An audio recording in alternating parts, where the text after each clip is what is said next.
Hi, hello, my name is Reagan. We are here to do my 10 favorite books of 2024. At this point in the year, it's like the 23rd of December. I've read 114 books. I was looking through my list, 5-star reads, sorting all my reads this year by rating, and I just felt that there was not 24 books that I could put my finger on that are like, yes, these are my favorites. I could probably recommend you 24 books out of that list of 114, but I really wanted to do a designated favorites of the year video. I have 10 favorites and 3 honorable mentions, and we're going in order. 10th favorite book to my first. So I have my stack here of my 10 favorite books of the year, and we're gonna go through them starting with number 10. Number 10 of the year is Bride by Ali Hazelwood. It's the first book I've ever read that kind of was Omegaverse vibes, and I had never read the Omegaverse before. It was a new thing to me. Loved it. Went down a rabbit hole of trying to find more books like this. I love this book. Ali Hazelwood experimented in this one with giving the male POV, which she doesn't normally do in her books. So like at the beginning of each chapter, she would give a little few sentences of our male main character's thoughts, and I was like grasping for all those little parts of his thought process because, oh my god, I love him. He's probably one of my favorite book boyfriends of the year. Ali Hazelwood is by far one of my favorite authors, and I love pretty much everything she has ever put out. This is no exception. Our female main character is a vampire. She kind of lives a human-ish life because at a young age she was given to the humans as like a token of peace between the vampires and the humans. Now that she's old enough, she's kind of been living in the human section of this world for a long time. Her father is like the president or the high leader of all the vampires, so he calls her up one day basically and is like, I need you to come back. You are getting married to the head werewolf for a peace alliance, an arranged forced marriage, and it is so good. It's so good. I just can't recommend this enough. Number 9 is another Ali Hazelwood book, Check and Mate by Ali Hazelwood. This is a young adult romance. I'm shocked that this has even made it onto my list as a young adult read, but I really enjoyed this book. Ali Hazelwood's STEM romances do it for me every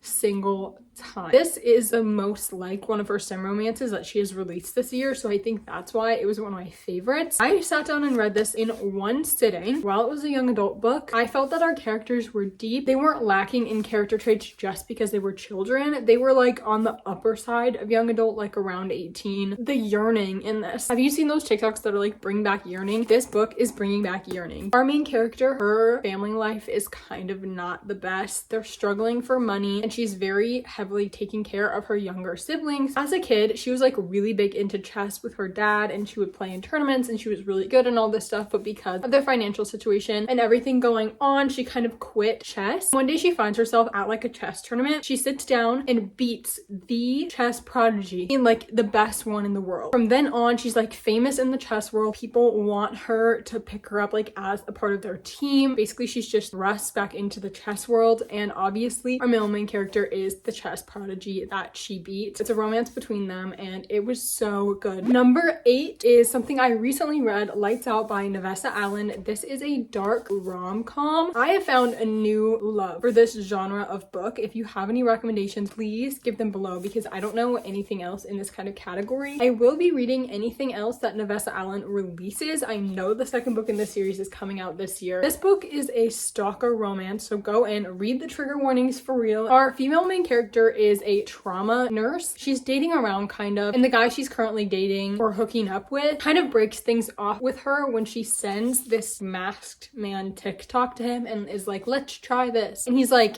no, I'm good. That guy's roommate is our male main character. His name is Josh, and he is that masked TikToker that she is obsessed with. She's his biggest fan, and he finds this out because of his roommate and is like, oh, I need her, and proceeds to stalk her until he gets her, basically. This book had so many turns that I like didn't see coming. Everything that I've already talked about, I've rated 4 stars. This was a 4 stars as well. If you have any recommendations for stalker romances like this, I don't want it to be like creepy. When you say stalker romance, like everyone expects it to be creepy. This, it was like they were matching each other's energy, which was the best part about it because when he's being creepy, she is being equally as creepy. I am a dark romance fan. I love a dark romance occasionally, and this was probably one of my favorites of the year. I'm really interested to see the second one in the series. Just the way that Josh was like, it was boy obsessed. I'm coming to learn that I loved the boy obsessed trope. I want the guy to be like instantly like, I want her. She's the one for me. This did that, and it was so good, and I think think that's why I loved it so much, because I love when it's boy obsessed. Next, we have a YA romantasy, another YA that's kind of crazy for me. This is Powerless by Lauren Roberts. I'm sure you've heard of it. It's been all over social media recently. I understand it's very, very trope heavy, and a lot of people didn't enjoy that about this. I was just in it for a fun time. It made me giggle. I love Kai as a main love interest. We're in a world where the powerless are killed and hunted because their inability to have a magic power is seen as like a disease, something that can spread to the powerful. Our main character, Peyton, is like a street thief, and she has convinced everyone that she has a power when in fact she is powerless. One day, she like saves one of the princes, and this brings her into the attention of the royals. She gets chosen to be in this magical trial that happens every year. I don't really remember what the purpose of the trials is for, but like she gets put in the trials and she's supposed to have a power. She saved Kai, which is one of the princes. He's the enforcer, so he's the one who's sent to kill all the people without powers. Kind of start to fall in love with each other, and we have a little romance form. I really enjoyed this. Kept me on the edge of my seat. I really enjoyed the ending. I wasn't like critiquing the writing or, you know, the plot line too heavily. It's just something that kept my attention. It was a really fun time. I read it in like 2 days, and that is why it's a favorite. I think I rated this a 4.5 stars, so we're getting a little bit up there in the rating scale. Number 6, we have Next to You by Hannah Bonham Young. I do not hear people talking about this enough. People always talk about Out on a Limb by Hannah Bonham Young, and I'm telling you to pick up her other books. This is a very short romance, but it is so good. I can't even remember a lot about the plot of this book, but I just remember when I was reading it, I could not put it down. I was giggling, kicking my feet. The main male character, I'm in love with him. And short king representation. I read this in a time in my life in which I needed this romance, and I rated it a 5 stars. What I do remember is the feeling that I had while reading this book, and it was a 5-star feeling regardless of if I remember the details or not. It's about 2 best friends, and our female main character is kind of like, her life is a mess, so she buys a school bus and wants to renovate it, and because her friend, her guy friend, knows a lot about fixing up cars and fixing up like vehicles and building things, she's like, you're gonna help me make the school bus into my house. They do, and they just kind of work on the project together, and they fall in love while they're doing it. I am not one to like a friends to lovers, like genuinely, normally I hate that trope. Somehow it was done right in this, and I say pick it up, please. If you like Hannah Bonham Young's other works,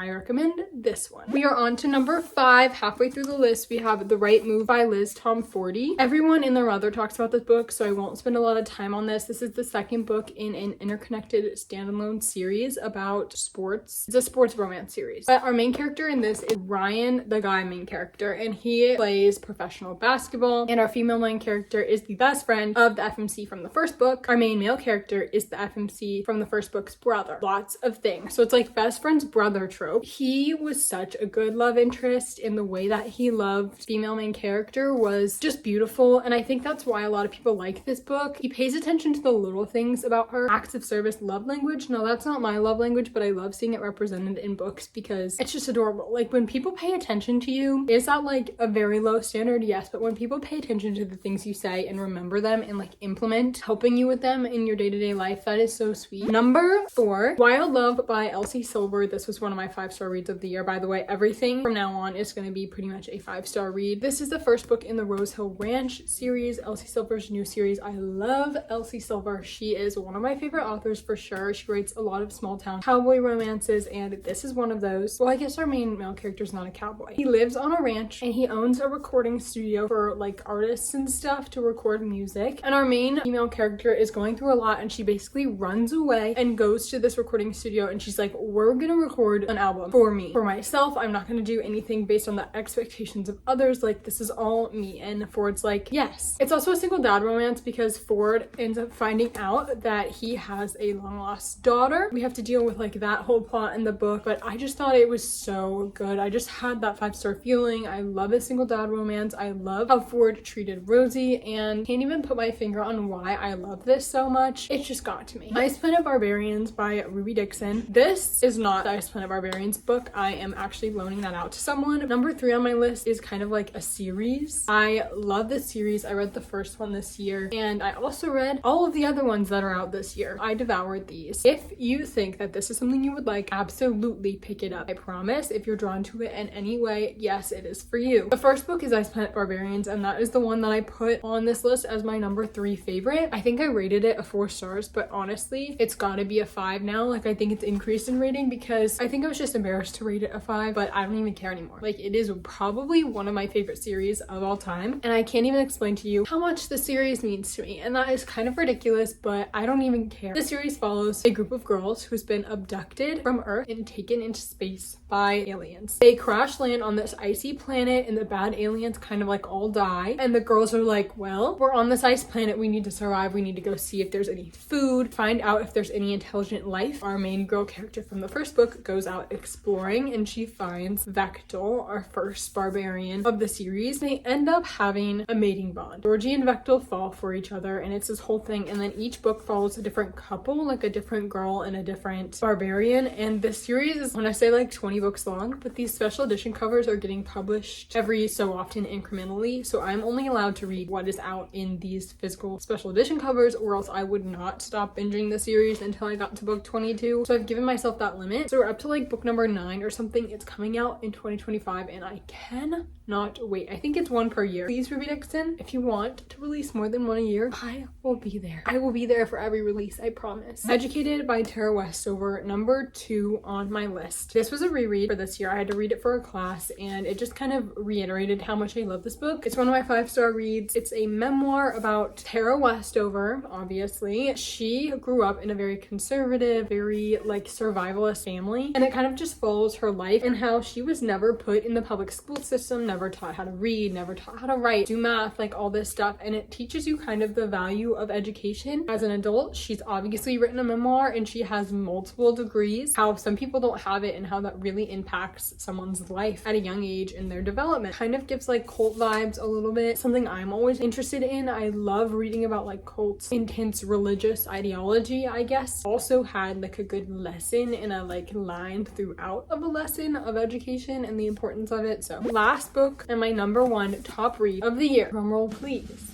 Butcher and Blackbird by Bryn Weaver. This is what I was talking about when I said I wanted to get more into the dark romance or the dark romantic comedy genre, because this was my favorite book of the year. I sat down and binged this for a 24-hour readathon. I literally could not put it down. One of my favorite books of all time, probably. I just love it. It's like morbid, and it has a great plot line, but it's also funny, and it has the romantic element that I love in a romance, and I just ate this up. Our male main character and our female main character are both serial killers, and they end up meeting and having this competition every year where they pick one victim, try and kill that victim first. Now the victims are other serial killers, so they're serial killers who kill serial killers. Amazing concept, I know. I love it. Amazed me at how funny it was. I was laughing out loud throughout the whole book, and they kind of start out as like these friends, but they're also rivals, and they have a romance. And just like Rowan, he's Irish, and he's Irish. I need him so bad. Like, she makes these morally gray characters lovable and redeemable somehow in this book, and it's just amazing. I love her writing. It's so witty, it's so funny. If you have any recommendations like this or like Lights Out, please, please, please send them my way, because I need them, and I'm gonna have to do some research on my own because I love it. And look at the cover. And the 3rd book is coming out this year, and you know I'm pre-ordering it. You know that. Now we have the 3 honorable mentions. I won't be talking much about these, but these are just 3 books that I was like,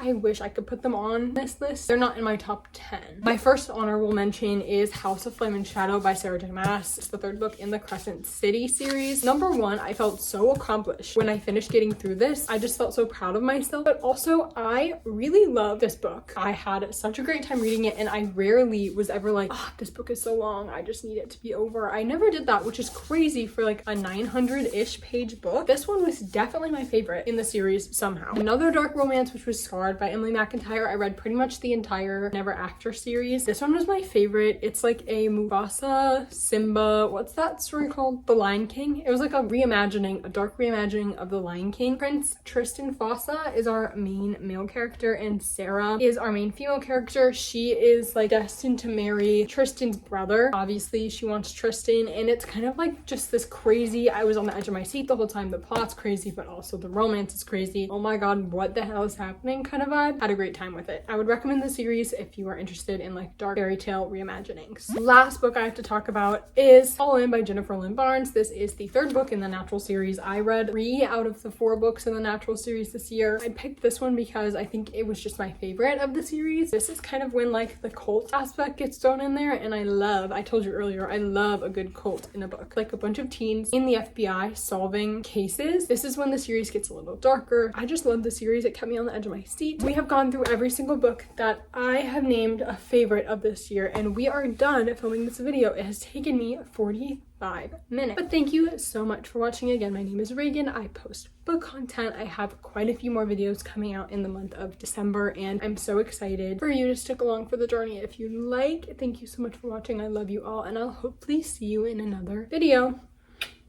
Bye.